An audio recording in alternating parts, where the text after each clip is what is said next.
Hello friends, today we're going to start with NCERT chapter 6 Physical and Chemical Changes for class 7.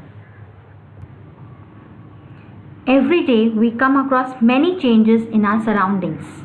Today we're going to study these changes. Changes can be of two types, physical change and chemical change.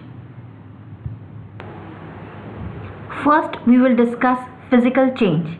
Physical change is a change in which a substance undergoes a change in its physical properties such as shape, size, color, or state. It is generally reversible, but some of them may be irreversible. No new substances are formed in a physical change. We discuss some examples here to understand it better. When we cut a piece of paper into 4 square pieces and try to join them again, it is not possible. But it is still a physical change because the property of the paper does not change. It is an irreversible physical change. Now, when we heat a hacksaw blade on the flame of a gas stove, the color of the tip of the blade changes. But on removing the blade from the flame, it once again gets back its original color after some time. When we inflate a balloon, its shape changes, but no new substance is formed. When sugar is dissolved in water, it is a physical change because we can get back the sugar by evaporating the water.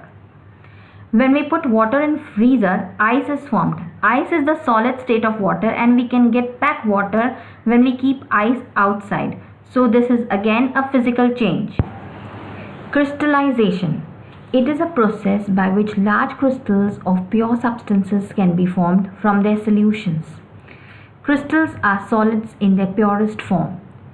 Common substances such as sugar and salts are made of crystals.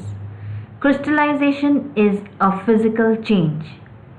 When a raw egg is cracked open, it does not change the egg into a new substance.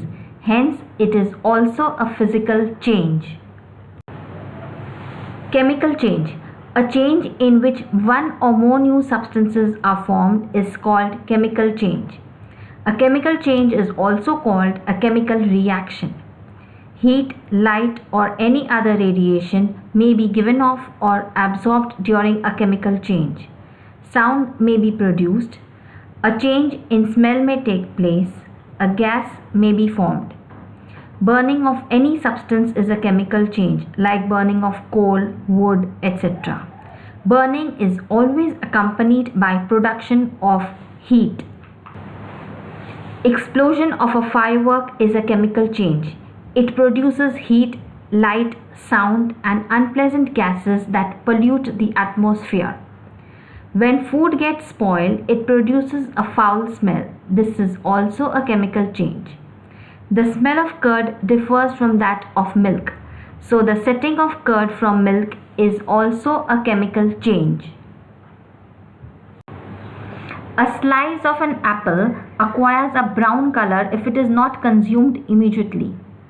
The color of a slice of a potato or brinjal also changes if left for some time. This is a chemical change. When fruits and vegetables are cut or their peels are removed, their pulp releases some chemicals that react with the oxygen present in the air. This reaction leads to the browning of the cut surface. This browning can be prevented by soaking the cut vegetables in water. This reduces the oxygen supply and prevents the browning of fruits and vegetables. It can also be done by cooking or adding lemon juice to the cut pieces. Neutralization of an acid and a base to form salt and water is a chemical change. The process of photosynthesis by which plants make their own food is a chemical change.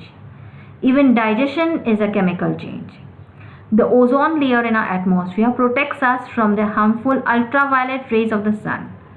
Ozone absorbs this radiation and breaks down to oxygen, which is different from ozone.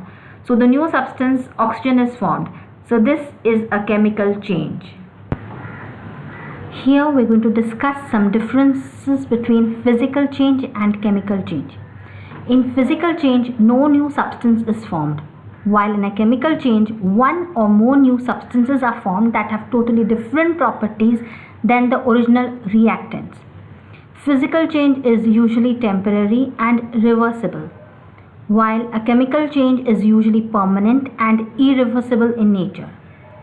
In a physical change, the chemical composition of the substance is not altered, but a chemical change alters the chemical composition of the substance. Heat or light is generally not involved in a physical change. Heat or light is absorbed or released in a chemical change. What is rusting of iron? You might have noticed that if we leave a piece of iron in the open for some time, it acquires a film of brownish substance. The substance is called rust, and the process is called rusting. Iron gates of parks or farmlands, iron benches kept in lawns and gardens, almost every article of iron kept in the open gets rusted. Rust is not iron. It is different from iron on which it gets deposited. Iron reacts with oxygen and water vapor from the atmosphere to form a new substance, rust, which is iron oxide. It is also a chemical change. If the air is humid, rusting is faster. The monetary loss due to rusting is huge. So now we will study the ways to prevent rusting. An iron surface can be protected from rusting by preventing it from coming in contact with oxygen or water or both. This can be done by coating the iron surface with oil, grease or paint. In fact, these coats should be applied regularly to prevent rusting. Depositing a layer of a metal like chromium or zinc on the iron surface.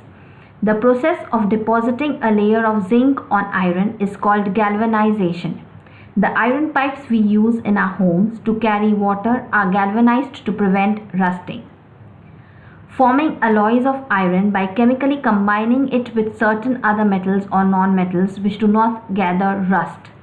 Stainless steel is made by mixing iron with carbon and metals like chromium, nickel and manganese. It does not rust. Do you know a fraction of ship's iron has to be replaced every year? Ships are made of iron and a part of them remains underwater. On the part above water also, water drops keep clinging to the ship's outer surface. Moreover, the water of the sea contains many salts. The salt water makes the process of rust formation faster. Therefore, ships suffer a lot of damage from rusting in spite of being painted. We will now study some activities. A teaspoon of copper sulfate or blue vitriol is dissolved in half a cup of water in a beaker or a tumbler. A few drops of dilute sulfuric acid is added to the solution. The solution turns blue. This is due to the copper sulfate present in it. In a small amount of the solution, a nail or a shaving blade is dropped. After half an hour or so, the solution turns pale green and the iron nail or the blade turns reddish brown. The changes are due to a reaction between copper sulfate and iron nail. The brown deposit on the iron nail is copper and the green solution formed is iron sulfate, which is a new substance. When a thin strip or ribbon of magnesium is taken and brought near a candle flame, it burns with a brilliant white light. When it is completely burnt, it leaves behind a powdery ash. The ash is different from the magnesium ribbon. Magnesium plus oxygen will react to form magnesium oxide. This is the powdery ash that you see. When this ash or magnesium oxide is mixed with water, a new substance, magnesium hydroxide, is formed, which is a base. It turns red litmus blue. When a pinch of baking soda is added to vinegar, a hissing sound is heard and bubbles of a gas are seen coming out. The gas coming out is carbon dioxide.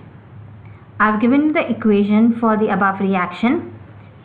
Sodium bicarbonate or the baking soda plus acetic acid will give you sodium acetate plus water plus carbon dioxide gas. When this carbon dioxide gas coming out is passed through lime water, insoluble calcium carbonate is formed, which makes the lime water milky. This is a standard test of carbon dioxide gas.